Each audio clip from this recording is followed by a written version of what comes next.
আদম আলাইহিস সালামকে আল্লাহ পাক ডেকে বলবেন, তোমার সন্তানদের মধ্য থেকে জাহান্নামী জান্নাতি আলাদা করে দাও তো তুমি। তা আদম আলাইহিস সালাম বলবেন, ইয়া আল্লাহ, কতজন জান্নাতি, কতজন জাহান্নামী? আল্লাহ পাক বলবেন, প্রত্যেক 1000-এ 999 জনকে জাহান্নামের জন্য আলাদা করে দাও। বলেন নাউজুবিল্লাহ। এই হাদিসটা শোনার পরে সাহাবায়ে কেরাম রাদিয়াল্লাহু আনহুম খুব বিচলিত হয়ে পড়লেন। তখন নবী সাল্লাল্লাহু আলাইহি ওয়াসাল্লাম আশ্বস্ত করলেন যে ওই যে 1% জান্নাতি দেখা যাচ্ছে, এগুলো উম্মতে মুহাম্মাদের মধ্যেই বেশি হবে ইনশাআল্লাহ। এটা কত হিজরি বলেন? 1444 হিজরি। এর আগে আরো 10 বছর যোগ করতে পারেন বা 13 বছর যোগ করতে পারেন, তাহলে 1444 আর 13 কত হয়? 54, 57 ধরা যায়। এই যে 1450 বছরের মতো, এটা হলো আমাদের এখন সময় চলছে। নবী সাল্লাল্লাহু আলাইহি ওয়াসাল্লাম নবী হওয়ার পরে 1450 বছর চলে গেছে। তো এই 1450 বছরের মধ্যে প্রথম 23 বছর আল্লাহ নবী সাল্লাল্লাহু আলাইহি ওয়াসাল্লাম নিজে ইসলাম প্রতিষ্ঠা করে চলে গেছেন। যার প্রথম 13 বছর মক্কায়, পরের 10 বছর মদিনায়। এই 23 বছর সময় নিয়ে তিনি পুরো জাজিরাতুল আরবে ইসলাম প্রতিষ্ঠা করে গেছেন। প্রতিষ্ঠা মানে কি? প্রতিষ্ঠা মানে হচ্ছে একটা সমাজের মানুষ 5 ওয়াক্ত নামাজ পড়ে, যাকাত দেয়, তারা সৎ কাজে আদেশ করে, অসৎ কাজে নিষেধ করে। একটা সমাজের মধ্যে আল্লাহ পাকের যে নাজিলকৃত বিধান, ওই অনুযায়ী ফয়সালা করা হয়। এটা হলো ইসলাম প্রতিষ্ঠা করা। আমি এখন কি করছি? আমি ইসলামের দাওয়াত দিচ্ছি। এখন আমি কি করছি? দাওয়াত দিচ্ছি। মনে করেন যে আল্লাহ না করুক এখানে কেউ কাউকে ধর্ষণ করলো, নাউজুবিল্লাহ, বা কেউ মদপান করলো, বা কেউ মুরতাদ হয়ে গেল। মুরতাদ বোঝেন কি? ইসলাম ত্যাগ করে চলে যাও। হ্যাঁ, এরকম বড় বড় হুদুদের মতো পাপ কেউ করলো, আমি তাকে কোনো শাস্তি দিতে পারবো না। পারবো না। আর কোনো কোনো ক্ষেত্রে আমাদের প্রশাসন এবং বিচার বিভাগও তাকে সেই শাস্তি দিতে পারবে না যা কোরআনে আছে, হাদিসে আছে। আমি খুব নম্রভাবে, সরলভাবে সত্য কথাগুলো বলার চেষ্টা করছি। কোরআনে একজন ব্যক্তি যদি ব্যভিচার করে, ব্যভিচার বুঝি, যেটা এখনকার ফ্যাশন হয়ে গেছে, ঠিক আছে না? 100 বেত্রাঘাত। কত বেত্রাঘাত? যদি অবিবাহিত হয়, যদি অবিবাহিত হয়। আর অবিবাহিতদের এই পরিসংখ্যান কত আল্লাহ ভালো জানেন। তা আমরা দোয়া করি আল্লাহ পাকে সমস্ত পথভ্রষ্ট দিনী ভাই বোনকে আল্লাহর পথে ফিরে আসার তৌফিক দান করুন।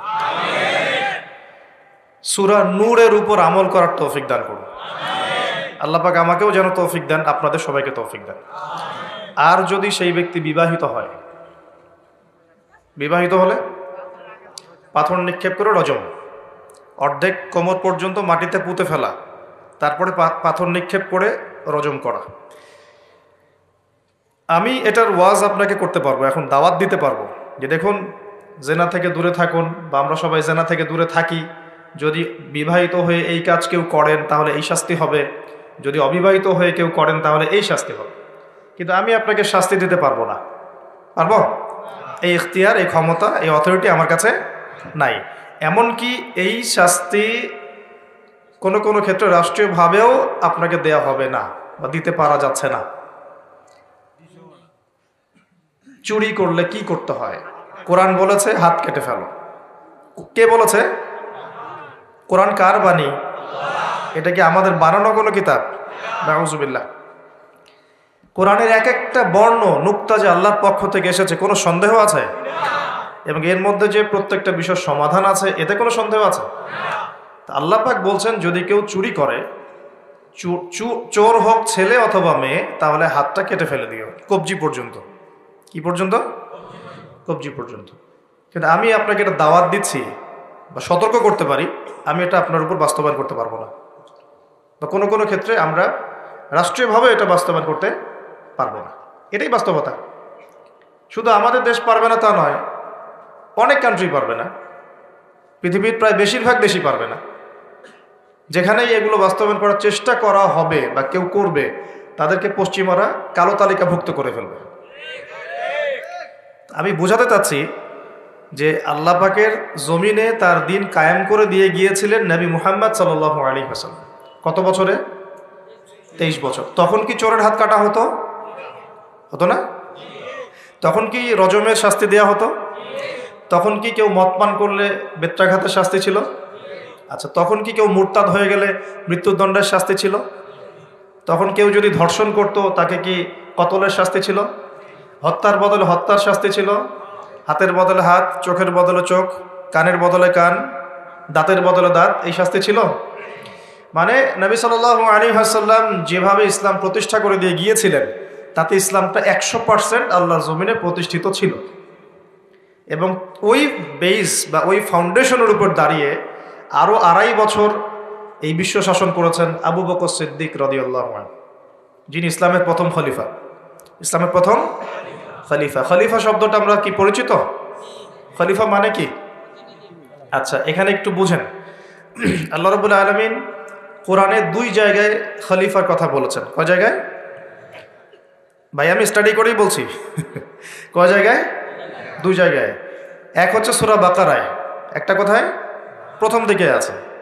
আরেকটা হচ্ছে সূরা সদে। কোন সূরায়? সদ। সূরা বাকারায় আল্লাহ পাক খলিফা বলেছেন আদম আলাইহিস সালামকে। কাকে? আর সূরা সদে আল্লাহ পাক খলিফা বলেছেন দাউদ আলাইহিস সালামকে। কাকে? আচ্ছা, এবার একটু খলিফা কি এটা বুঝি, তারপরে সামনে যাই। আল্লাহ পাক বলছেন বিসমিল্লাহির রহমানির রহিম, ওয়া ইয ক্বালা রাব্বুকা লিল মালায়েকা ইন্নী জাইলুন ফিল আরদি খলিফা। পড়েছেন তো সবাই? সমস্যা হচ্ছে আমরা সবাই কোরআন তো পড়ি কিন্তু হয়তো বুঝি না, বা এর উপযুক্ত ব্যাখ্যা আমাদের সামনে হয়তো পেশ করা হয় না, কারণ আমরা তো বেশিরভাগ সময় একে অপরের গোশত খাওয়া নিয়ে ব্যস্ত আছি আর কি, তাই না? এবং এটাকে আমরা কি বলবো, যে ভালো কাজ মনে করি, হকের পথ মনে করি। বস্তুত এটাই শেষ জামানা, যখন সাদাকে কালো মনে হবে, কালোকে সাদা মনে হবে, হককে বাতিল মনে হবে, বাতিলকে হক মনে হবে, যেটা ন্যায় ওটাকে অন্যায় মনে হবে, যেটা অন্যায় সেটাকেই ন্যায় মনে হবে। নবী সাল্লাল্লাহু আলাইহি ওয়াসাল্লাম বলে গিয়েছেন আনতালি জালামাতু রাব্বাতুহা, শেষ জামানায় দাসী তার মনিবকে জন্ম দিবে। দাসী তার মনিবকে জন্ম দিবে, কখনো দাসী তার মনিবকে জন্ম দেয় না। মানে ন্যায় অন্যায়, হক বাতিল, সত্য মিথ্যা, এগুলোর মানদণ্ড উল্টে যাবে। ন্যায় হবে অন্যায়, অন্যায় হবে ন্যায়, হক হবে বাতিল, বাতিল হবে হক। যেটা সত্য সেটাই মিথ্যা মনে হবে, যেটা মিথ্যা সেটাই সত্য মনে হবে, যেটা অন্ধকার সেটাকে আলো মনে হবে, যেটা আলো সেটাকে অন্ধকার মনে হবে। আনতালিদ আলামাতু রাব্বাতুহা, হালালকে মানুষ হারাম করবে, হারামকে হালাল করবে। আমার কথা বুঝতে পারছেন কি না বেশি গভীর হয়ে যাচ্ছে? আমি সহজ করার চেষ্টা করছি। এখন আসেন, আল্লাহ পাক বলছেন ওয়া ইয ক্বালা রাব্বুকা লিল মালায়েকা, হে নবী মুহাম্মদ বলেন সাল্লাল্লাহু আলাইহি ওয়াসাল্লাম, স্মরণ করেন সেই সময়ের কথা। আল্লাহ নবীকে বলা হচ্ছে স্মরণ করেন সেই সময়ের কথা, মানে মহাবিশ্বের লক্ষ লক্ষ বছর আগে, হয়তো কোটি কোটি বছর আগে। ওয়া ইয ক্বালা রাব্বুকা লিল মালায়েকা, আপনার রব এই ফেরেশতাদেরকে বলেছিলেন। কাদেরকে বলেছিলেন? কি বলেছিলেন? ইন্নী জাইলুন ফিল আরদি খলিফা, আমি এই আরদে মানে পৃথিবীতে আমার খলিফা পাঠাতে চাই। সুবহানাল্লাহ। পৃথিবীতে কেউ ছিল না এর আগে, জিন জাতি ছিল। জিন জাতি, কোন জাতি? জিন জাতি বলে একটা জাতি আছে, বিশ্বাস করেন তো নাকি? আচ্ছা, এখন এই জিন জাতি যখন ফাসাদ সৃষ্টি করে, আল্লাহ পাক ওদেরকে সরিয়ে দেন, দিয়ে আল্লাহ পাক নতুন করে কোনো সৃষ্টি পাঠানোর ইরাদা করেন। তখন ফেরেশতাদেরকে বলেন যে আমি পৃথিবীতে আমার খলিফা পাঠাতে চাই। কি পাঠাতে চাই? শব্দটা আবার বলেন, খলিফা। আচ্ছা, এবার আসেন তো ফেরেশতারা বলেন আতাজআলু ফিহা, আপনি কি এমন কাউকে সেখানে পাঠাতে চাচ্ছেন মাই ইউফসিদু ফিহা, যে পৃথিবীতে গিয়ে ফাসাদ সৃষ্টি করবে, দাঙ্গা হাঙ্গামা ফাসাদ সৃষ্টি করবে, ওয়া ইয়াসফিকুদ দিমা, এবং একে অপরের রক্ত ঝরাবে, রক্তপাত ঘটাবে। ওয়া নাহনু নুসাব্বিহু বিহামদিকা ওয়া নুকদ্দিসু লাক, অথচ আমরাই তো আপনার প্রশংসা করি, তাসবিহ পাঠ করি, কি প্রয়োজন? আপনি কি এমন কাউকে পাঠাতে চাচ্ছেন যে পৃথিবীতে গিয়ে 2টা কাজ করবে? ফেরেশতারা বলেছেন কয়টা কাজ করবে? এক, বলেন, ফিতনা ফাসাদ সৃষ্টি করবে।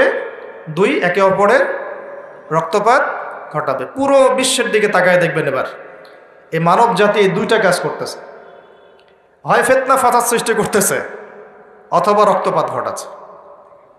এখানে ভাই ভাইয়ের রক্ত ঝরাচ্ছে, প্রতিবেশী প্রতিবেশীর কোনো সময় সামাজিক এক দল আরেক দলের, কোনো সময় এক রাজনৈতিক দল আরেক রাজনৈতিক দলের, কোনো সময় এক বিশ্বের একটা দেশ আরেকটা দেশের। পুরো বিশ্বে ছোট থেকে বড় যে স্তরে আপনি উঠবেন দেখবেন রক্তপাত রক্তপাত রক্তপাত। নবীজি বলে গিয়েছিলেন শেষ জামানায় এই রক্তপাতটা প্রচুর বাড়বে, এত বাড়বে যে হত্যাকারী জানবে না কেন তাকে মারলাম, আর নিহত ব্যক্তিও বুঝবে না কেন আমি মরলাম। সুবহানাল্লাহ, চিন্তা করতে পারেন?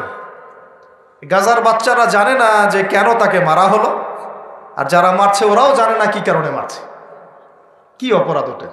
ইয়েমেনের বাচ্চারা জানে না কেন বোমটা এসে পড়লো, আর যে ফেললো সেও জানে না কি জন্য ফেললাম। আপনারা রাস্তায় গন্ডগোল করতে যান অনেক সময়, যে বের হয় সেও জানে না কেন কিসের উদ্দেশ্যে লড়ছি, আর যে মারে সেও জানে না কি জন্য ভাইকে মারলাম। এটা শেষ জামানা। হত্যাকারী ব্যক্তি জানবে না যে কেন আমি হত্যা করছি, মাকতুল জানবে না যে কেন আমি মরলাম। শেষ জামানা হারাজ বাড়বে, হারাজ হারাজ হারাজ। নবীজি বলছেন হারাজ বাড়বে। সাহাবীরা বলছেন হারাজ কি ইয়া রাসূলুল্লাহ?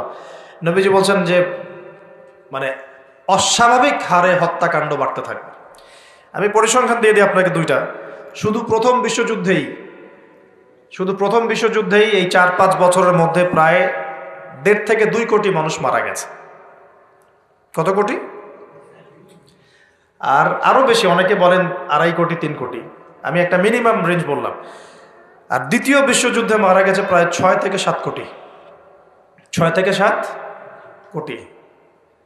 শুধু আমেরিকার একটা পারমাণবিক বোমা যেটা জাপানে পড়েছে হিরোশিমায়, ওতেই লক্ষ লক্ষ লোক মারা গেছে। এখন পর্যন্ত ওদের যে বংশ পরম্পরা, ওই যে পারমাণবিক বোমার যে প্রভাব, এটা এখন পর্যন্ত আছে। আর নাগাসাকিতে যেটা পড়েছে দ্বিতীয় বোমা, ওটার নাম ছিল ফ্যাটম্যান, আর প্রথমটার নাম ছিল লিটল বয়। এইগুলো অনেক আগের বোম।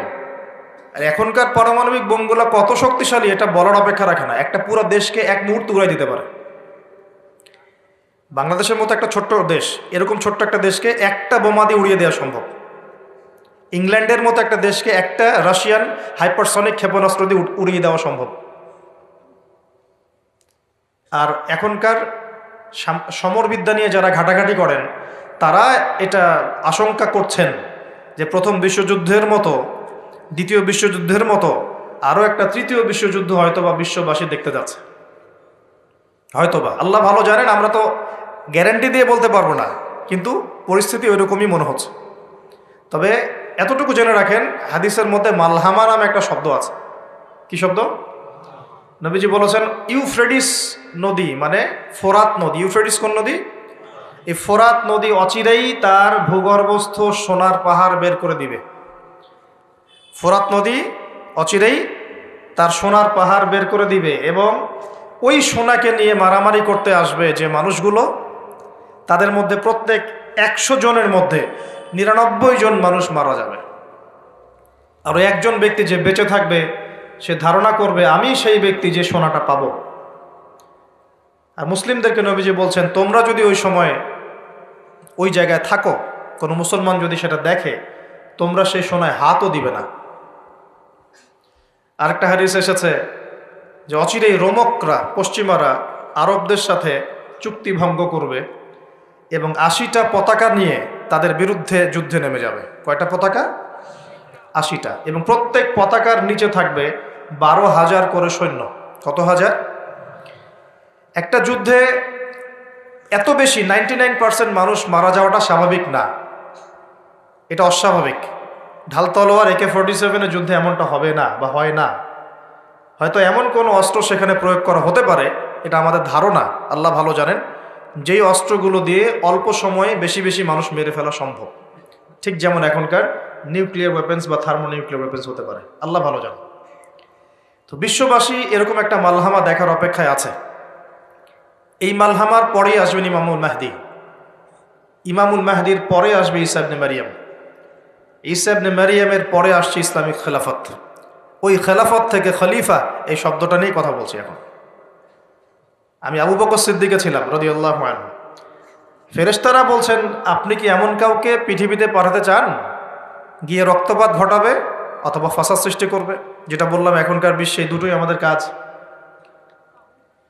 তো আল্লাহ পাক বলছেন ইন্নী আ'লামু মা লা তা'লামুন, ইন্নী আ'লামু মা লা তা'লামুন, দেখো আমি যা জানি তোমরা সেটা জানো না।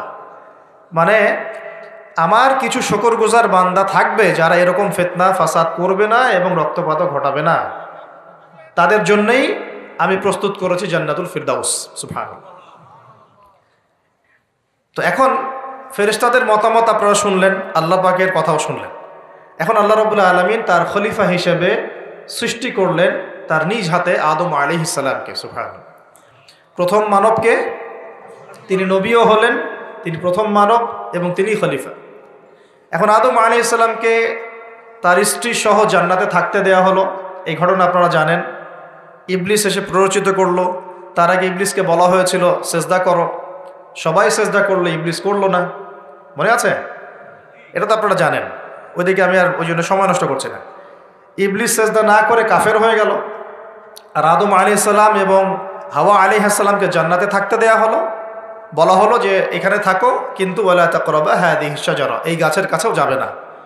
ইবলিস ফুসলিয়ে ফাসলিয়ে তাদেরকে গাছের কাছে নিয়ে গেল। যেভাবে আমাদেরকে ফুসলিয়ে পাপের দিকে নিয়ে আসে ঠিক এভাবেই। ঠিক আছে? এখন আমাদের পিতামাতা একটা ভুল করে ফেললেন। মানুষ মাত্রই কি হবে?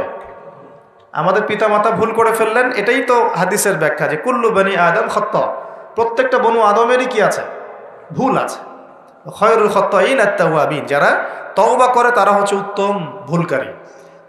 তো আমাদের পিতা কিন্তু ভুলের উপর অটল থাকলেন না। ইবলিস যেমন তার মতে অটল থাকলো যে আমি সেজদা করি নাই তো কি হয়েছে, খলাকতানি মিন নার ওয়া খলাকতাহু মিন তিন, আমাকে সৃষ্টি করেছেন আপনি আগুন দিয়ে, ওকে সৃষ্টি করেছেন মাটি দিয়ে। এটা ইবলিসের চরিত্র। যে ভুলের উপর অটল থাকে, সংশোধন করে না, সে ইবলিসের অনুসারী। কথা বুঝতে পারছেন? ইবলিস কি এখানে সঠিক ছিল? নাউজুবিল্লাহ, কখনোই না। আল্লাহ পাক তাকে আদেশ করেছেন, আদম কিসের তৈরি সেটা তো দেখার দরকার নাই। আল্লাহ পাক আদেশ করেছেন, বাস তোমাকে সেজদা করতে হবে। এখন আমরা যেমন আল্লাহ পাকের আদেশের সামনে অনেক সময় এরকম দলিল উপস্থাপন করি, এটা কেন করব, এটা কেন করব, তাই না? পর্দা কেন করব, নামাজ কেন পড়ব, যাকাত কেন দেওয়া লাগবে, এগুলি ইবলিসের চরিত্র। আর ইবলিস চ্যালেঞ্জ করলো আল্লাহকে, আল্লাহ পাক তাকে বের করে দিলেন, ফাখরুজ মিনহা ফাইন্নাকা রাজিম, এখান থেকে বের হও, তুমি অভিশপ্ত। ওয়াইন্না আলাইকা লা'নাতা ইলা ইয়াউমিদ্দিন, কিয়ামত পর্যন্ত তোমার উপর লানত, অভিশাপ। ও আবার চালাক, সে বলল যে আমাকে কিয়ামত পর্যন্ত অবকাশ দিন, আনজিরনি ইলা ইয়াউমি ইউবআসুন, আমাকে কিয়ামত পর্যন্ত অবকাশ দিন। আল্লাহ পাক বলেন ইন্নাকা মিনাল মুনযারিন, যাও তুমি অবকাশপ্রাপ্তদের অন্তর্ভুক্ত একজন, ছেড়ে দিলাম তোমাকে, কিয়ামত পর্যন্ত হায়াত দেওয়া হলো। এবার সে বলছে ফাবিমা আগওয়াইতানি, হে আল্লাহ, যে আদমের জন্য আপনি আমাকে বের করে দিলেন, আমি চ্যালেঞ্জ করছি। এবার ইবলিসের চ্যালেঞ্জটাও মাথায় লিখে রাখেন, মাথায় লিখে রাখেন। ইবলিস বলছে ফাবিমা আগওয়াইতানি লাআকউদান্না লাহুম সিরাতাকাল মুস্তাকিম, যার জন্য আপনি আমাকে এখান থেকে বের করে দিলেন, আমি তার সরল পথে ওত পেতে বসে থাকবো। কিভাবে বসে থাকবো? ওত পেতে। সুম্মা লাআতিয়ান্নাহুম মিন বাইনি আইদিহিম ওয়া মিন খালফিহিম ওয়া আন আইমানিহিম ওয়া আন শামাইলিহিম ওয়া লা তাজিদু আকসারাহুম শাকিরিন, আমি তাদের ডান দিক থেকে আসবো, বাম দিক থেকে আসবো, সামন থেকে আসবো, পিছন থেকে আসবো। আপনি বেশিরভাগ আদম সন্তানকে শুকরগুজার পাবেন না।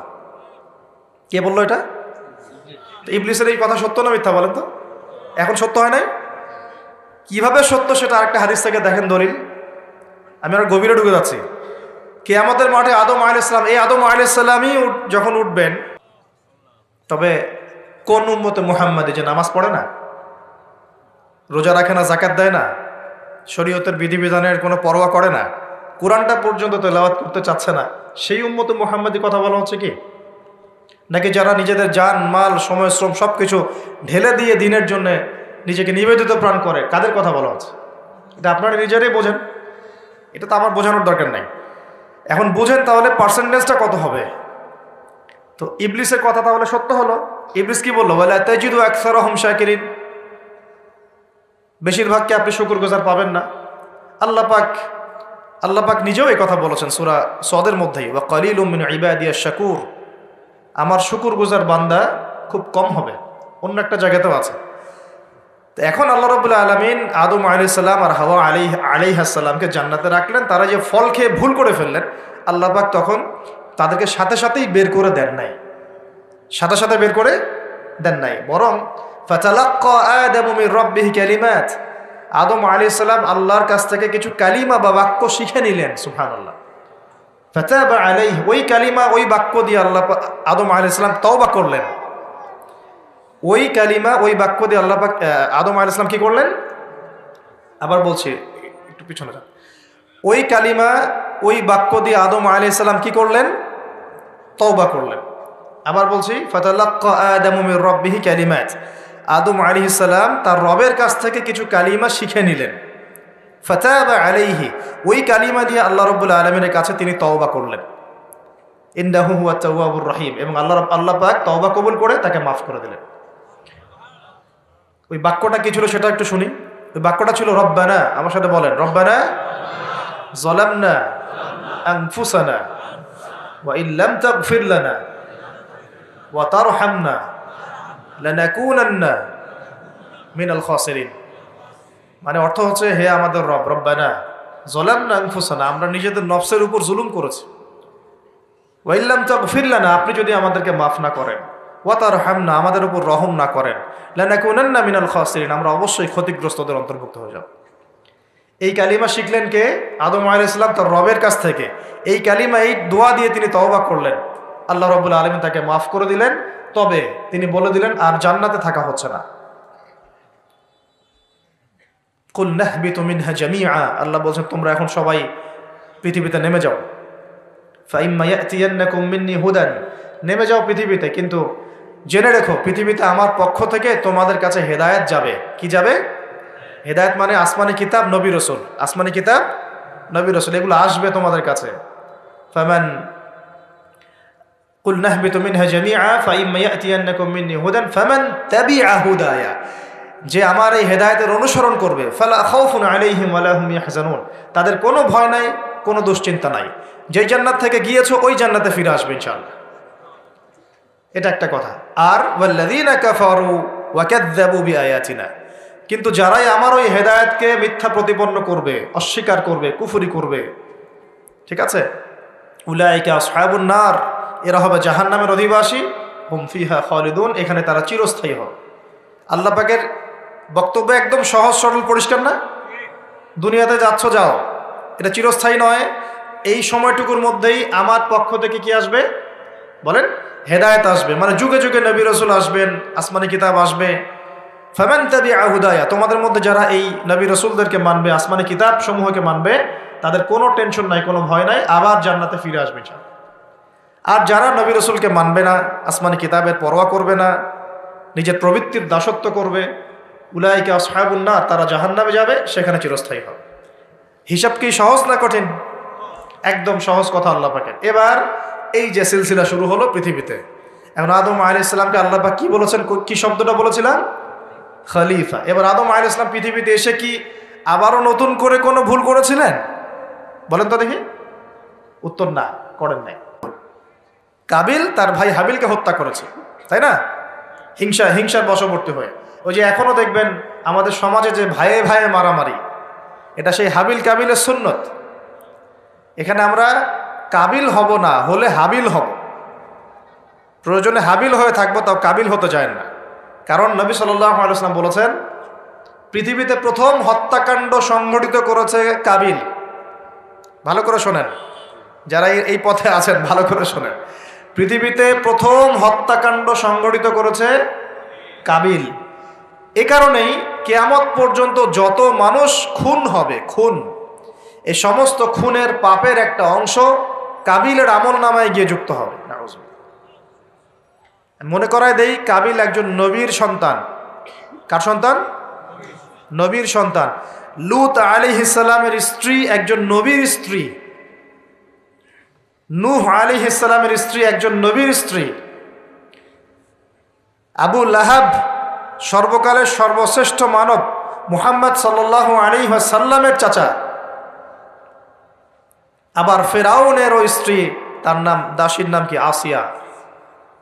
তাহলে আমাদের বংশ, আমাদের রং, আমাদের জাতীয়তা, আমাদের অর্থ সম্পদ, আমাদের টাকা পয়সা, আমাদের স্ট্যাটাস, আমাদের ভাষা, আমাদের এই গোত্রীয় বিভাজন, এগুলো আমাদেরকে আল্লাহ পাকের আযাব থেকে বাঁচাতে পারবে না। যদি যদি না আমরা আল্লাহ পাকের হুকুম আহকাম মেনে চলি। একজন নবীর ছেলে কোথায় যাচ্ছে? একজন নবীর স্ত্রী কোথায় যাচ্ছে? লূত আলাইহিস সালামের স্ত্রী কোথায় যাচ্ছে? আবু জেহেল কি আল্লাহ নবী সাল্লাল্লাহু আলাইহি ওয়াসাল্লামের চাচা ছিল না? আবু লাহাব কি চাচা ছিল না? তাহলে কিসের অহংকার? কিসের অহংকার? কিসের ফুটানি? কিসের গর্ব?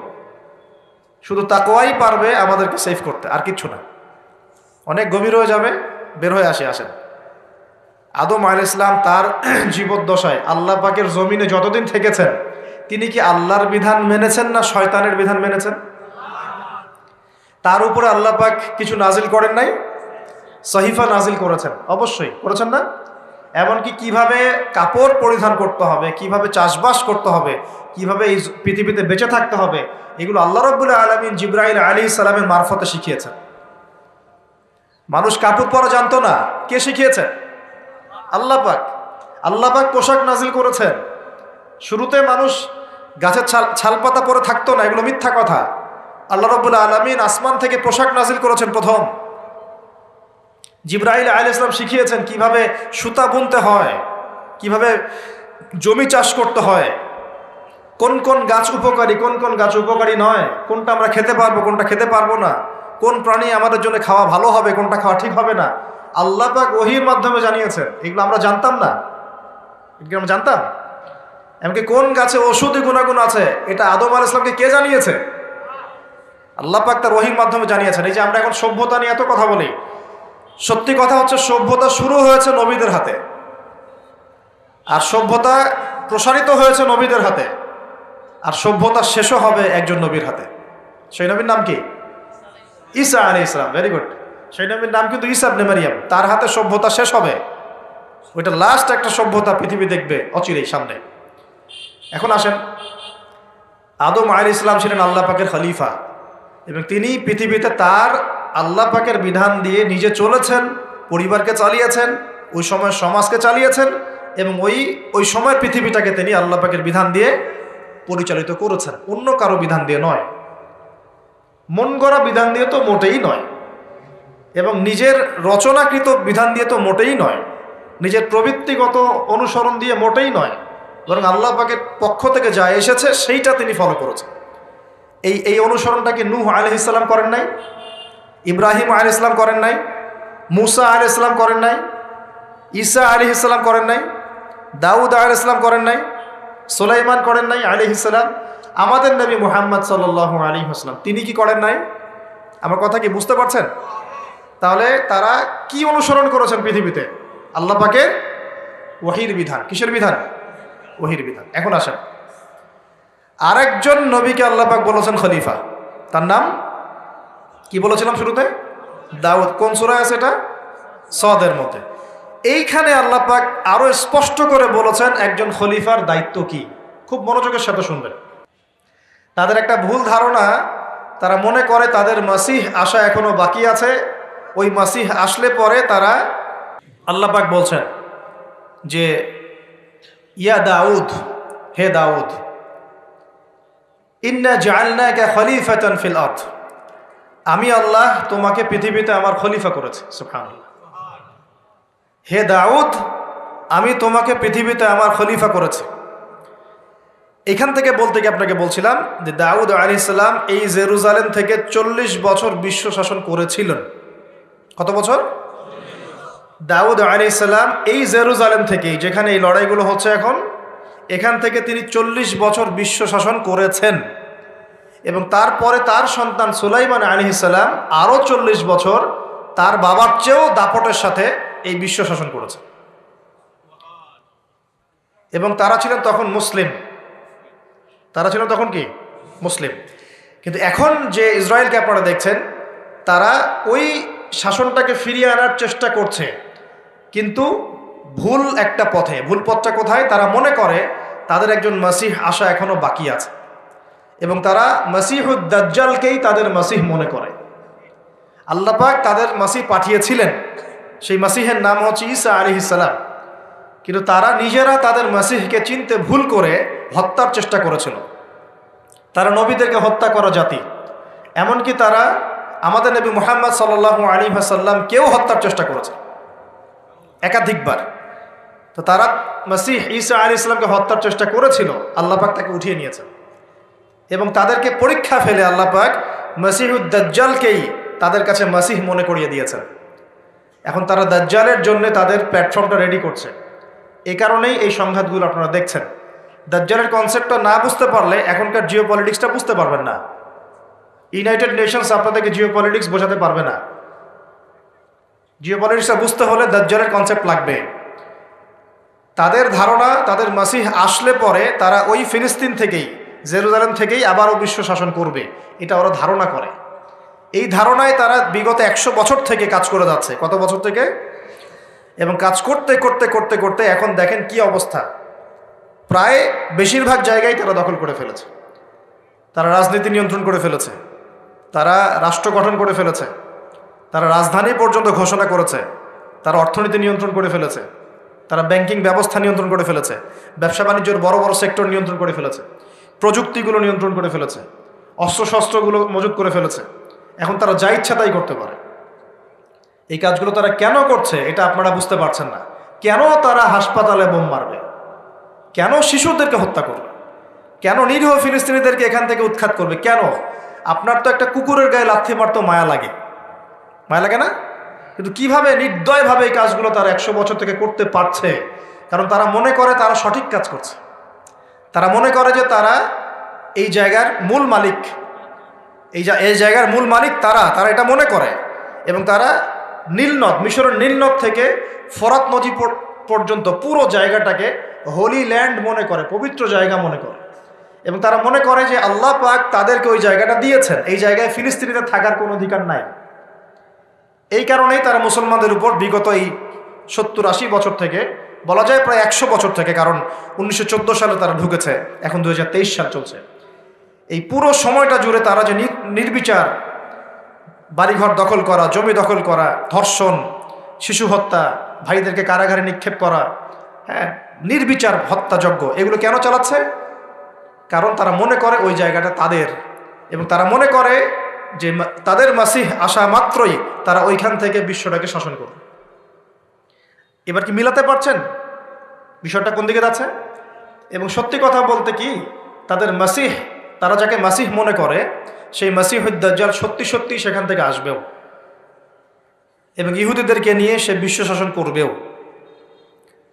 দাজ্জাল আসবেও এবং ইহুদিদেরকে নিয়ে সে বিশ্ব শাসন করবেও। এটা আমাদের নবী সাল্লাল্লাহু আলাইহি ওয়াসাল্লাম বলে গেছে। এটা হবে সর্বশেষ জালেমদের শাসন, সর্বশেষ। এবং কত দিন শাসন করবে সেটাও নবীজি বলে গিয়েছেন সাল্লাল্লাহু আলাইহি ওয়াসাল্লাম। আল্লাহ নবী বলে গিয়েছেন সে শাসন করবে 40 দিন। কত দিন? যার প্রথম দিনটা হবে 1 বছরের সমান।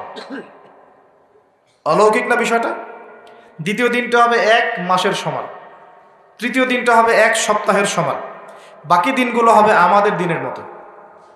পৃথিবীর সামনে এটা অপেক্ষা করছে, পৃথিবীর সামনে এটা আসা অপেক্ষা করছে মাত্র। এই যে ওদের দৌরত্ব আপনি দেখছেন জায়নিস্টদের, এটা এমনি এমনি না। এই যে পশ্চিমা মদত, আমেরিকার সাহায্য, ব্রিটেনের সাহায্য, পুরো পশ্চিমা বিশ্বের সাহায্য, এত শক্তি, এত দাপট তারা দেখাচ্ছে, যা ইচ্ছা তাই করে ফেলছে। ইচ্ছা হলো 200টা বাচ্চাকে মেরে ফেললাম, কেউ বলার কিছু নাই। আশপাশের আরব কান্ট্রিগুলো তাকায় তাকায় ফুটবল খেলা দেখছে, ঠিক আছে? সবাই সর্বোচ্চ এতটুকু বলতে পারে, আমরা নিন্দা জানাই, আমরা এর তীব্র প্রতিবাদ জানাই, দ্যাটস অল, এতটুকু। আরবের তেল সব নিয়ন্ত্রণ করে ফেলেছে। আরবের চতুর্পাশে তার প্রতিবেশী রাষ্ট্র স্থাপন করেছে এবং প্রত্যেকটা রাষ্ট্রে সে মুনাফিকদেরকে বসিয়ে দিয়েছে। এত কিছু কিভাবে করতে পারছে? কি মনে হয় আপনাদের কাছে? এমনি এমনি নয়, এর সাথে মাসিহুদ দাজ্জালের একটা গভীর সম্পর্ক আছে। এবং দাজ্জাল এই ইহুদিদেরকে নিয়েই বিশ্ব শাসন করবে, নবী সাল্লাল্লাহু আলাইহি ওয়াসাল্লাম বলে গেছেন। আর এই ইহুদিরা নবীর যুগে কি হালে ছিল? বনু কুরাইজা, বনু কাইনুকা, বনু নাজির, এই 3টা কওমের সাথে আল্লাহর নবী নিজে সশস্ত্র যুদ্ধ করে ওদেরকে বের করে দিয়েছেন মদিনা থেকে। তারপর তারা খায়বারে গিয়ে আশ্রয় নিয়েছে। আলী রাদিয়াল্লাহু আনহু হাতে এই খায়বারও বিজয় হয়েছে। সবাইকে বের করার পরে নবীজি ইন্তেকালের কয়েকদিন আগে বলে গিয়েছিলেন, বাকি যারা আছে অবশিষ্ট, এদেরকে তোমরা এই জাজিরাতুল আরব থেকে বের করে দিও। কে বলে গিয়েছিলেন? এখন তার উম্মত দেখেন কি অবস্থা। চারপাশে বসে, ওই জেরুজালেমের চারপাশে আরব রাষ্ট্র রহব আছে, বসে বসে তামাশা দেখছে। 100 বছর হয়ে গেল। তো আমি এই জায়গা থেকে এখানে আসছি, ওইখান থেকেই দাউদ আলাইহিস সালাম বিশ্ব শাসন করেছিলেন। আল্লাহ পাক তাকে বলছেন খলিফা। কি করেছিলেন তিনি?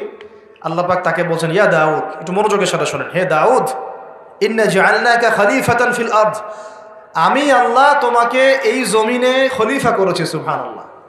এবং ওই জমিন বলতে কিন্তু এখন জেরুজালেম, আরদ মানে এখানে কিন্তু ওই বাইতুল মুকাদ্দাস, তিনি ওখান থেকেই বিশ্ব শাসন করেছিলেন। তোমার দায়িত্ব কি হে দাউদ, তোমার কাজটা কি? ফাহকুম বাইনান নাসি বিল হক, সূরা সাদ পড়ে দেখেন। তোমার কাজ হচ্ছে মানুষের মাঝে, অনুসারী জনগণের মাঝে তুমি ন্যায় বিচার প্রতিষ্ঠা করবা। কি করবা? তার মানে একজন, যে কেউ, একজন মেম্বার হোক, একজন চেয়ারম্যান হোক, একজন এমপি হোক, একজন মন্ত্রী হোক, একজন পিএম হোক, যাকে আল্লাহ পাক যেখানে দায়িত্ব দিবেন, খলিফা হিসেবে তার কাজ কি বলেন তো? ফাহকুম বাইনান নাসি বিল হক, সত্য ন্যায়ের মানদণ্ডে মানুষের মাঝখানে বিচার ফয়সালা করুন, বাস, এটা আপনার কাজ। নেতৃত্ব দিলে দোষের কিছু নাই, নেতৃত্ব পেলেও দোষের কিছু নাই, কিন্তু ফাংশনটা কি? একজন খলিফার কাজটা কি? আবু বকর সিদ্দিক কেমন খলিফা ছিলেন, ওমর কেমন ছিলেন, ওসমান কেমন ছিলেন, আলী কেমন ছিলেন রাদিয়াল্লাহু আনহুম আজমাইন? তার এই আয়াতের উপর আমল করতেন। ফাহকুম বাইনান নাসি বিল হক, মানুষের মাঝখানে ন্যায় বিচার করুন। ন্যায় বিচার কথা বলা হয়েছে, ন্যায় বিচার। এখন ন্যায় বিচার কতটুকু কি হচ্ছে না হচ্ছে এটা আপনারা আমার চেয়ে ভালো জানেন, আমি এইসব নিয়ে কথা বলতে চাই না, কিন্তু আমাদের কাজ এতটুকুই, যাকে আল্লাহ পাক যেখানে দায়িত্ব দিবেন ন্যায় বিচার। আরো আল্লাহ বলছেন, আয়াতটা শেষ হয়নি, আরো সামনে একটু আছে। আল্লাহ পাক বলছেন, ওয়ালা তাত্তাবিউল হাওয়া, ন্যায় বিচার করো এবং নিজের হাওয়া প্রবৃত্তির অনুসরণ করো না, নিজের মন গড়া বিধানের অনুসরণ করো না, নিজের প্রবৃত্তির দাসত্ব করো না। যদি করো তাহলে কি হবে? ইউদিল্লাকা আন সাবিলিল্লাহ, তাহলে আল্লাহ পাকের এই সরল পথ থেকে ওই প্রবৃত্তির অনুসরণ তোমাকে বিচ্যুত করে দিবে। কার কথা এগুলা? আল্লাহর কথা। ইন্নাল্লাযীনা ইউদিল্লুনা আন সাবিলিল্লাহ, পরের আয়াত, নিশ্চয়ই যারা আল্লাহ পাকের সরল পথ থেকে বিচ্যুত হয়ে গেছে, লাহুম আযাবুন শাদীদ, তাদের জন্য কঠিন শাস্তি আছে। আযাবুন শাদীদ মানে কঠিন শাস্তি আছে। বিমা নাসু ইয়াউমাল হিসাব, এই কারণে যে তারা হিসাবের দিনটা ভুলে গিয়েছে। এই দুইটা আয়াত আমি শোনাই দিলাম আপনাকে। আল্লাহ পাক যাকে যেখানে দায়িত্ব দিবেন সবসময় এই দুইটা আয়াত মাথায় রাখবেন, যে আল্লাহ পাক আপনাকে দাউদ আলাইহিস সালামের মতো কাজ দিয়েছেন, আল্লাহ পাক আপনাকে আদম আলাইহিস সালামের মতো কাজ দিয়েছেন। যাকেই দেখ, X Y Z whoever he is, এটা আমাদের দেখার বিষয় না। আমরা ধর্মতাত্ত্বিক দৃষ্টিকোণ থেকে শুধু মূলনীতিগুলো বলবো। তাহলে এখানে খলিফার কাজ কি বুঝতে পারলাম? মানুষের মাঝে ন্যায় বিচার প্রতিষ্ঠা করা, প্রবৃত্তির দাসত্ব না করা। যদি করি তাহলে কঠিন শাস্তি অপেক্ষা করছে। এখন আসেন, আল্লাহ নবী সাল্লাল্লাহু আলাইহি ওয়াসাল্লাম কি এই আয়াতের উপর আমল করে যান নাই? গিয়েছেন না যান নাই? তার জীবদ্দশায়, তার 23 বছরের এই নববী জীবনে কেউ কখনো জুলুমের শিকার হয়েছিল? বলেন তো, কেউ বলতে পারবে বুকে হাত দিয়ে যে একজন মানুষ জুলুমের শিকার হয়েছে? তার রেখে যাওয়া ইসলামের এই প্ল্যাটফর্মের উপরে আবু বকর সিদ্দিক শাসন চালিয়েছেন 2.5 বছরের মতো। আবু বকর সিদ্দিকের সময় কি কেউ জুলুমের শিকার হয়েছিল? তিনি কি এই আয়াতগুলোর উপর আমল করেছিলেন না করেন নাই? তাহলে তিনি একজন সফল খলিফা ছিলেন। আমরা খলিফা এবং খেলাফা দুটার ব্যাখ্যা বুঝতে পারলাম। যে খলিফা আল্লাহ পাকের বিধান মেনে বিচার ফয়সালা করে, ওই শাসন ব্যবস্থাটাকেই বলা হয় খিলাফা। এটা নতুন কোনো মৌলবাদী শব্দ নয়, আমরা ভুল বুঝি, আমাদেরকে ভুল বোঝানো হয়। একজন খলিফা যে আল্লাহ পাকের বিধান অনুযায়ী বিচার ফয়সালা করে, তার ওই শাসন ব্যবস্থাটাকে বলা হয় খিলাফা, যেটা আসবে সামনে ঈসা আলাইহিস সালামের হাতে। এখন আপনি সর্বোচ্চ পর্যায়ে যান বিশ্বের, ইউনাইটেড নেশনস, এখানে খিলাফা কায়েম আছে? অনেস্টলি বলেন, এখানে কি আল্লাহর বিধান দিয়ে বিচার ফয়সালা করা হয়, নাকি ওদের পশ্চিমাদের মন করা বিধান দিয়ে করা হয়? 100-200 কেন, একদিনে যদি 1000টা বাচ্চাকেও বোম মেরে হত্যা করে দেয়, তারপরে ওরা ইসরায়েলের পাশেই থাকবে, বলবে আমরা আমাদের বন্ধুর পাশে আছি। আমাদের যদি এর পরেও চোখ না খুলে, তাহলে নিশ্চিত আমরা ইন্টারনালি ব্লাইন্ড, আধ্যাত্মিকভাবে অন্ধ হয়ে গেছি। আর যারা অন্ধ তারাই তো অন্ধ দাজ্জালের অনুসরণ করবে। আমি জানি আমাদের উপরের লেভেলে যারা আছেন তারা এগুলো সব ভালো করেই বোঝেন, কিন্তু পরিবেশ পরিস্থিতির কারণে অনেক সময় তারা সত্য কথা বা সাহস করে অনেক কিছু বলতে পারেন না, কারণ তারা অবশ্যই বোঝেন, তারা মুসলিম পরিবার থেকে এসেছেন। আমাকে বলেন তাদের যে সিস্টেম, এই সিস্টেমের মধ্যে যে অর্থ ব্যবস্থাটা আছে এটা সুদ ভিত্তিক না সুদ বিবর্জিত? তাহলে এটা কি আল্লাহ পাকের কোরআনের সাথে গাদ্দারি হয়নি? তাহলে ওর আন্ডারে থাকলে কি আমরা সত্যিকারের খেলাফা কায়েম করতে পারবো? সম্ভব না। ও যে মিডিয়াগুলো চালায়, এই মিডিয়াতে ও যা মানুষকে বোঝায় তাই। একজন মুসলমানকে যদি ও সন্ত্রাসী রূপে উপস্থাপন করে, সারা বিশ্ব বলে হ্যাঁ ও সন্ত্রাসী। একজন ব্যক্তি, আমি নাম মেনশন করছি না, গণহারে মানুষ হত্যা করেছে, তাকে শান্তিতে নোবেল পুরস্কার দেওয়া হয়েছে। এই হলো ওদের চরিত্র। মিডিয়া, ওদের পলিটিক্যাল সিস্টেম, ব্যাংকিং সিস্টেম, ওদের প্রযুক্তি, এগুলো কোনটা মুসলমানের স্বার্থে? কোনোটা কি মুসলমানের স্বার্থে? সবগুলো করেছে ওদের স্বার্থে। ওখানে গিয়ে আমরা সর্বোচ্চ কি করতে পারি? আমরা হয়তো ওই যে ফিদেল ক্যাস্ট্রোর মতো একটা ভাষণ দিতে পারবো, অথবা ওই গাদ্দাফির মতো একটা ভাষণ দিতে পারবো। যারাই সেখানে দাঁড়িয়ে লম্বা লম্বা লেকচার দিয়েছে, গরম গরম বক্তব্য দিয়েছে, ওদের সবাইকে হয় মেরে দেওয়া হয়েছে, না হলে ক্ষমতাচ্যুত করা হয়েছে। আমাদের চোখ কবে খুলবে? এটা একটা কুফরি শক্তি। এটা এই পৃথিবীর সবচেয়ে বড় শিরক, সবচেয়ে বড় তাগুত, সবচেয়ে বড় কুফর। এর গোড়ায় গিয়ে আমাদেরকে আঘাত করতে হবে, এবং সেই আঘাতটা আমরা করতে পারবো না, আমরা জানি। সে আঘাতটা করবে ইমামুল মাহদী এবং ঈসা আলাইহিস সালাম। আমি জানি আমরা কিছু করতে পারবো, এবং আমি আপনাকে করতেও বলছি না কিছু, ভবিষ্যৎটা বলে দিচ্ছি ইনশাআল্লাহ। এই বৈশ্বিক এই শিরক আর কুফর তাগুতের গোড়ায় সে করে আঘাতটা করবে কে? ইমামুল মাহদী এবং ঈসা আলাইহিস সালাম। তারপরে আবার জেরুজালেম থেকে বিশ্ব শাসন হবে ইনশাআল্লাহ। তখন প্রত্যেকটা মুসলমানের হক অধিকার রক্ষা করা হবে। তখন মুসলমানরা এইভাবে মাথা নত করে বাঁচবে না, মাথা উঁচু করে বাঁচবে ইনশাআল্লাহ। এত সহজ যে মুসলিম বাচ্চাদেরকে বোম মেরে হত্যা করে ফেললো। আমি আপনাদেরকে দলিল দিলে রাত 2টা-3টা বেজে যাবে। একজন সাহাবীর হত্যার প্রতিশোধ নেওয়ার জন্য নবী সাল্লাল্লাহু আলাইহি ওয়াসাল্লাম 30,000 সৈন্যবাহিনী রেডি করে রোমানদের বিরুদ্ধে যুদ্ধ করতে পাঠিয়েছে। কজন সাহাবী? আবার একজন দিনী বোন, মুসলিম রমণী মহিলা সাহাবীর ইজ্জতের বিনিময়ে পুরা বনু কুরাইজার সাথে নবী যুদ্ধ করেছেন। নবী একজন রাষ্ট্রদূত পাঠিয়েছিলেন, খ্রিস্টানরা ওই রাষ্ট্রদূতকে হত্যা করেছিল। ওই একজন সাহাবীকে হত্যার প্রতিশোধ নেওয়ার জন্য আল্লাহ নবী সাল্লাল্লাহু আলাইহি ওয়াসাল্লাম মোতার যুদ্ধে চলে গিয়েছে। কি মনে করেছে মুসলমানদেরকে ওরা যা ইচ্ছা তাই করবে? যখনই মুসলিমরা ইসলামের পক্ষে কথা বলার চেষ্টা করে অথবা শক্ত অবস্থান দেখানোর চেষ্টা করে, ওরা কয়েকটা অস্ত্র প্রয়োগ করে। স্যাংশন দিয়ে দিব, তারপরে কি করব, টাকার মান কমিয়ে দিব, ভিসা বাতিল করে দিব, অনেক সমস্যা। ওদের কাছে এরকম 70 থেকে 72টা অস্ত্র থাকে, একটা একটা করে প্রয়োগ করে। স্যাংশন একটা অস্ত্র, ভিসা একটা অস্ত্র, টাকার মান ইনফ্লেশন হবে এটা একটা অস্ত্র, ঋণ দেওয়া বন্ধ করে দেবো একটা অস্ত্র, IMF এর লোন দিব না একটা অস্ত্র। এরকম অস্ত্র শেষ নাই। এগুলো আপনারা সবাই বুঝবেন না, পলিটিশিয়ানরা বুঝবেন। এই শক্তিটা, এই পুরো পশ্চিমাদের এই পুরো শক্তিটা, আমি বলছি না তাদের মধ্যে ভালো মানুষ না, এটা বলছি না। এটা যারা নিয়ন্ত্রণ করে তাদের নাম জায়নিস্ট। তারা কারা? এই জায়নিস্টরা কখনোই মুসলমানদের স্বার্থে কাজ করবে না। কশ্চিন কালেও তারা এই মুসলিম বাচ্চাদের রক্তের বদলা নিবে না। কশ্চিন কালেও তারা আমাদের এই ভাই বোনদের জীবনের মূল্য দিতে পারবে না। তারা আমাদের পক্ষে অবস্থান নিবে না। হাজার হাজার মুসলিমকে মেরে ফেলার পরেও তারা ওদেরই পক্ষে অবস্থান নিবে। এমনকি যে এগুলো নিয়ে কথা পর্যন্ত বলবে তাকেও গুপ্ত হত্যা করতে পারে। দ্য সিক্রেটস অফ জায়নিজম বইটা পড়ে দেখেন, হেনরি ফোর্ডের লেখা। উনি নিজেও ওদের একজন ছিলেন, বের হয়ে এসেছেন, পরে সৎপথে এসে বইটা লিখেছেন। বইটা পড়ে দেখেন, পড়াশোনা করেন। আমাদেরকে চোখ কান খোলা রেখে চলতে হবে। আমি এই মূল জায়গা থেকে আস্তে আস্তে শেষের দিকে আসতেছি, একটু মনোযোগ ধরে রাখেন। এটা হলো খেলাফা এবং খলিফার ফাংশন। এখন আবু বকর সিদ্দিক কি এটা আমল করে দেখেন নাই? উমর ইবনুল খাত্তাব, তার 10 বছরের শাসন, কত বছর?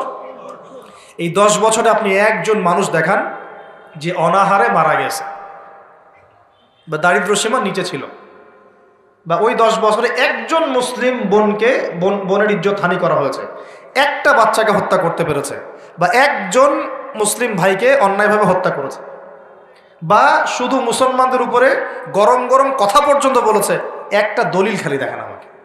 10 বছর আপনি দেখাতে পারবেন না। বরং মানুষ চাকরি ছেড়ে দিচ্ছে এসে, ইয়া আমিরুল মুমিনিন, আমার কোর্টে তো মামলাই আসে না, আমাকে অযথা বেতন দেন কেন? এই যে বর্তমান রাষ্ট্র ব্যবস্থার কাঠামো, এটা ওমর রাদিয়াল্লাহু আনহু দিয়েছেন।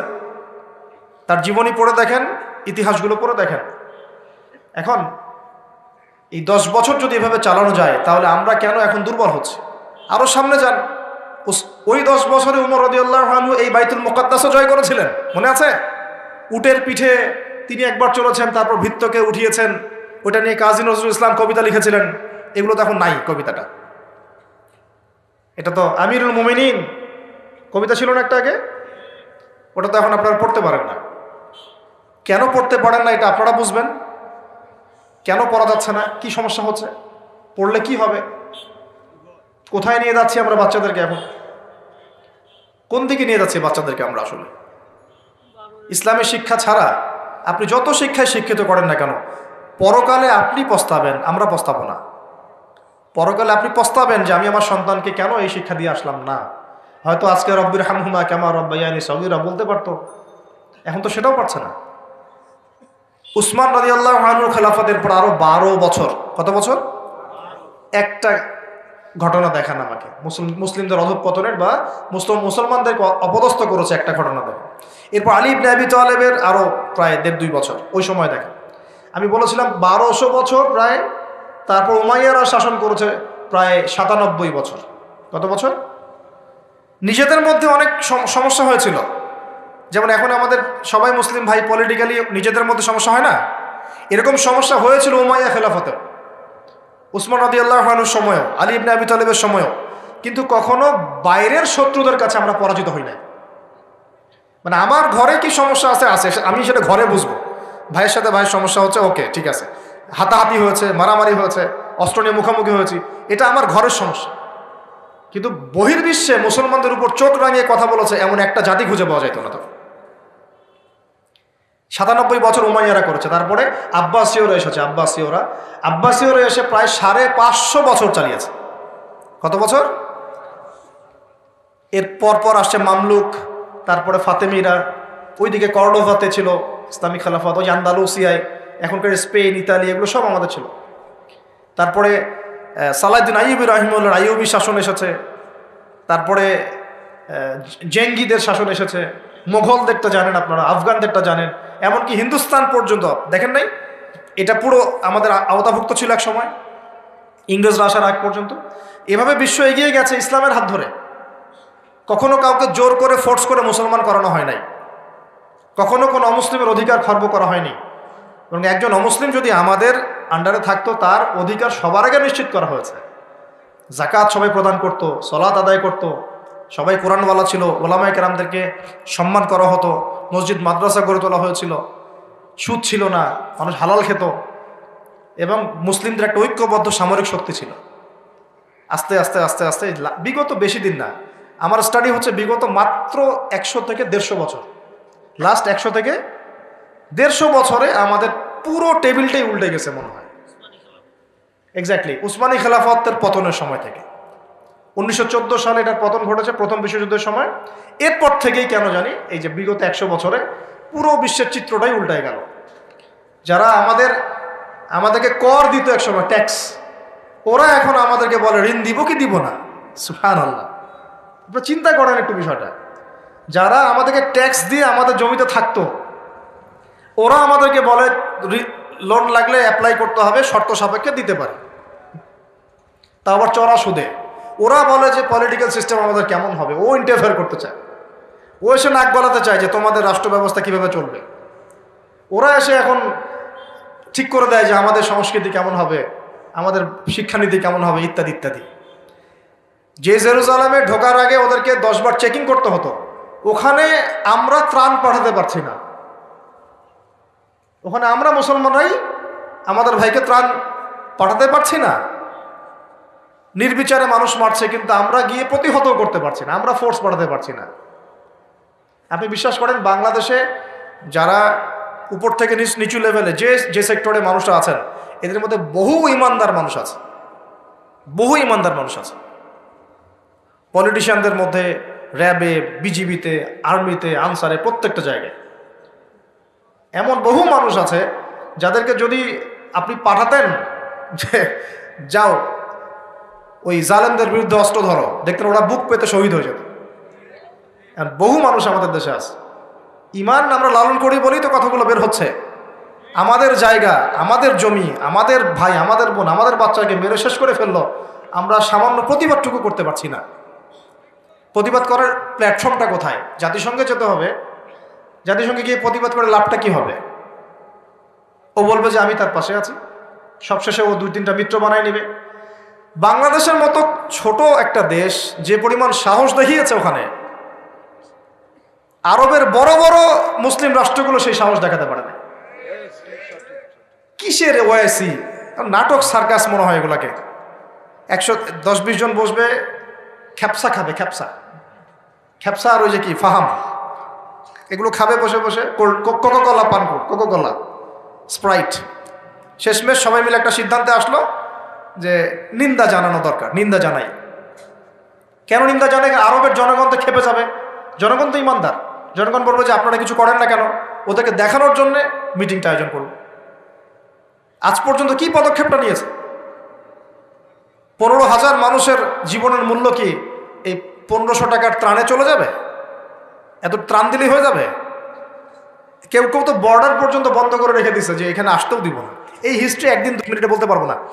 আপনারা ডক্টর রাগিব সারজানি এবং ডক্টর আলী মোহাম্মদ সাল্লাভি, তাদের ইতিহাসের বইগুলো পড়েন। ফিলিস্তিন নিয়ে বহু কিতাব আছে। এটা বিশাল ইতিহাস। এটা এখন অক্টোবর মাসের ঘটনা না, এটা অক্টোবর মাসের 6 তারিখে নতুন করে শুরু হয়েছে মাত্র। এটা প্রায় 97 বছর থেকে চলছে। কখনো এই রমজানে, কখনো সেই রমজানে, কখনো এই ইস্যু নিয়ে, কখনো সেই ইস্যু নিয়ে, কখনো নিজেরাই এটাকে সৃষ্টি করে। করতে করতে আস্তে আস্তে আস্তে 76 জায়গা ওরা এখন দখল করে ফেলছে। আর আমি বললাম এদের সাথে দাজ্জালের মারাত্মক সম্পর্ক আছে, সামনে বুঝতে পারবেন। তো এটা 1-2 দিনের ইতিহাস নয়। আর এই প্রতিহতটা মানুষ আজকে নতুন করে করছে এমন নয়, প্রতিহত করেছে অনেকেই, অনেক সংগঠন এখানে প্রতিহত করে করে করে করে চলে গেছে। এখন না হয় আপনি হামাসকে দেখতে পাচ্ছেন, আগে তো সে ছিল না। ইন্তেফাদার আগে তো সে ছিলই না। নতুন করে তাকে প্রথম শুরু করেছিল ইখওয়ানুল মুসলিমিন। তার আগেও ওই যে কাসসাম ব্রিগেড, আপনার নাম শুনেছেন, ইজউদ্দিন কাসসাম, উনি প্রথম শুরু করেছিলেন 1935 সালের দিকে। ইতিহাসগুলো পড়তে থাকেন এবং কিভাবে তার আস্তে আস্তে এই জায়গায় ঘাঁটি গেড়েছে। এখন তারা কত শক্তিশালী আমাদের কল্পনার বাইরে। আমরা আমাদের আল্লাহ রাব্বুল আলামিনের কাছে দোয়ার চ্যানেল খোলা আছে। আমরা আমাদের মন থেকে দোয়া করবো ইনশাআল্লাহ।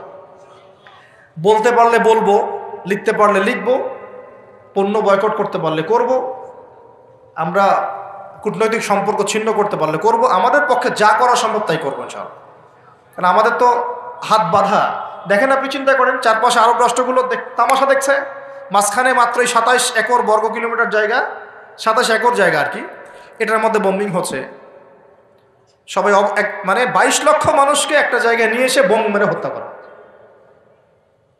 মানে ভাবটা এরকম যে ধরেন বাইতুল মোকাররমে সব মুসলমানকে ঢুকিয়ে বিষ প্রয়োগ করে হত্যা করা, যেমন এরকম আর কি, স্প্রে মেরে হত্যা করার মতো। অল্প একটু জায়গা, এর মধ্যে 22 লাখ মানুষকে ঢুকিয়ে দিয়ে বোম মেরে মেরে হত্যা করা হচ্ছে। এর চেয়ে বড় জুলুম পৃথিবী আর কোথাও দেখে নাই। আর ওই জায়গাটাকে আল্লাহ পাক বরকতময় বলেছেন, ওই জায়গাটাকেই আল্লাহ পাক বরকতময় বলেছেন। কেন? ওই জায়গা থেকে আল্লাহ পাক বেশি বেশি শহীদ কবুল করছেন, সুবহানাল্লাহ। এটাও বোঝেন, ওই জায়গা থেকে বেশি বেশি শহীদ আল্লাহর কাছে যাচ্ছে এবং তারা জীবিত, তারা জান্নাতে আছেন এখন ইনশাআল্লাহ।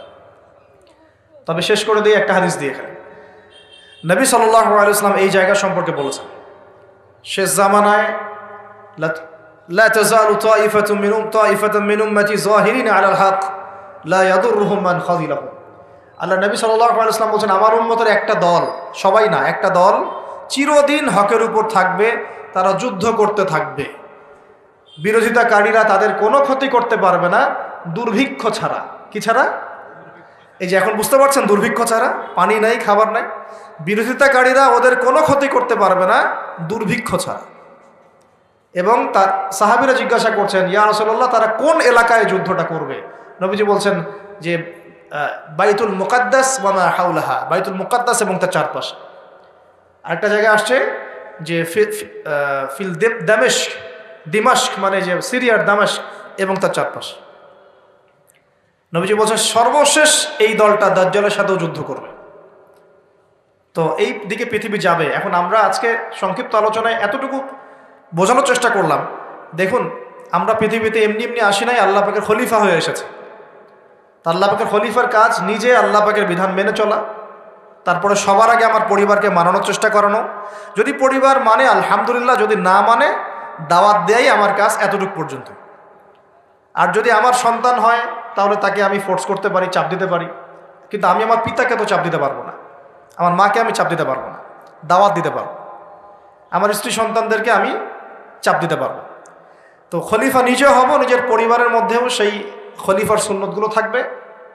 তারপরে আমি আমার সাধ্যমতো সমাজে এটার প্রচার প্রসার ঘটাবো।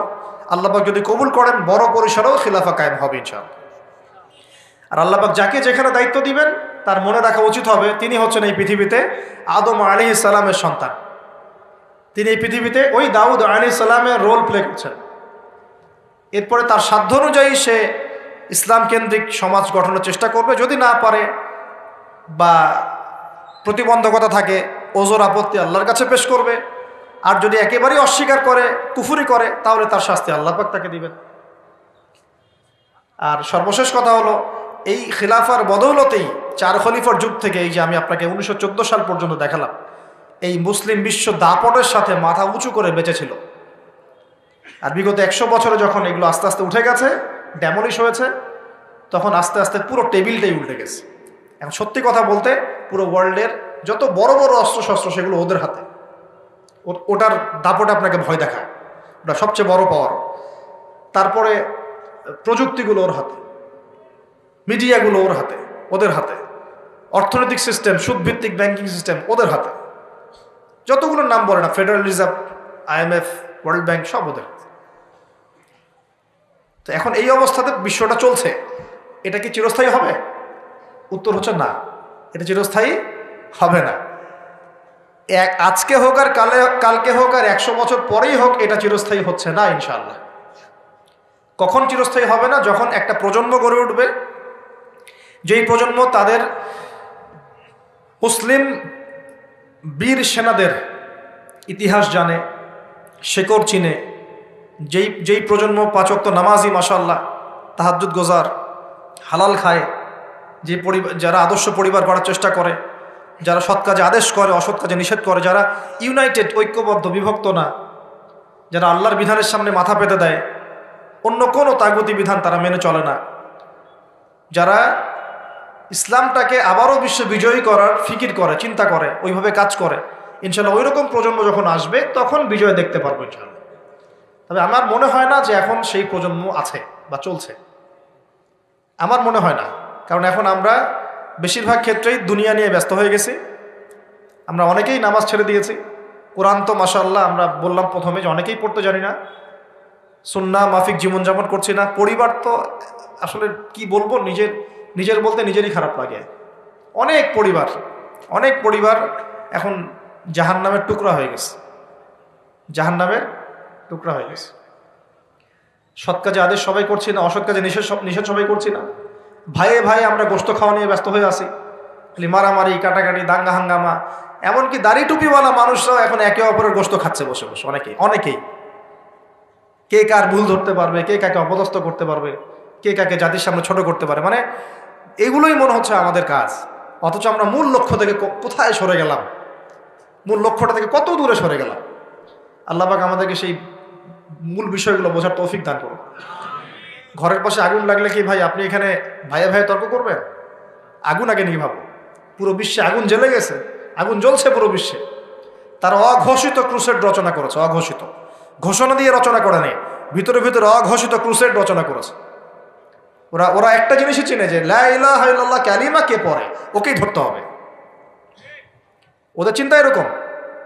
সবার না, আমি বলছি ওদের মধ্যে সবাই খারাপ তা বলছি না, কিন্তু জায়নিস্টদের কথা বলছি আমি। আপনাকে দেখবেন আপনি শিয়া না সুন্নি, আপনি আহলে হাদিস না হানাফি, আপনি শাফেঈ না হাম্বলি, আপনি বাংলাদেশি না পাকিস্তানি, এগুলো কিচ্ছু দেখতে আসবে না। ওরা শুধু চিনে একটা কালিমা লা ইলাহা ইল্লাল্লাহ মুহাম্মাদুর রাসূলুল্লাহ। যারাই পড়ছে এদেরকে ধরো, টার্গেট করো। তারা মুসলিম এবং ইসলামকে মিটিয়ে ফেলতে চায়। আল্লাহ পাক কোরআনে এটা বলেছেন, ইউরিদুনা লিইউতফিউ নূরাল্লাহি বিআফওয়াহিহিম। তারা আল্লাহ পাকের এই নূর মানে কোরআন, হাদিস, ইসলাম এটাকে মুখের ফুৎকারে নিভিয়ে ফেলতে চায়। আল্লাহ বলছে ওয়াল্লাহু ইউতিম্মু নূরাহ, কিন্তু আল্লাহ পাক তার নূরকে প্রজ্বলিত করবেন। ওয়ালাউ কারিহাল কাফিরুন, যদিও এই কাফেররা এটা পছন্দ করে না। মানে এটা প্রজ্বলিত করার দায়িত্ব আল্লাহ পাকই নিয়েছেন। কখন হবে? 2-3টা আয়াত বলে শেষ করে দেই খালি। আল্লাহ পাক বলেছেন ইন তানসুরুল্লাহ ইয়ানসুরুকুম, তোমরা যদি আল্লাহকে সাহায্য করো, মানে তোমরা যদি আল্লাহর দ্বীনকে সাহায্য করো, তাহলেই আল্লাহ তোমাদেরকে সাহায্য করবে। এমনি এমনি সাহায্য নামবে না।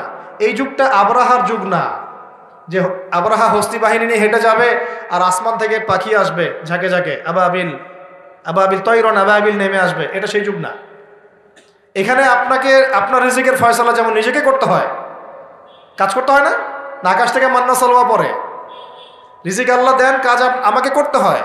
ঠিক একইভাবে দিন প্রতিষ্ঠার ক্ষেত্রে ওইভাবেই কাজ না করলে আল্লাহ রাব্বুল আলামিন আসমান থেকে বিজয় দিবেন না।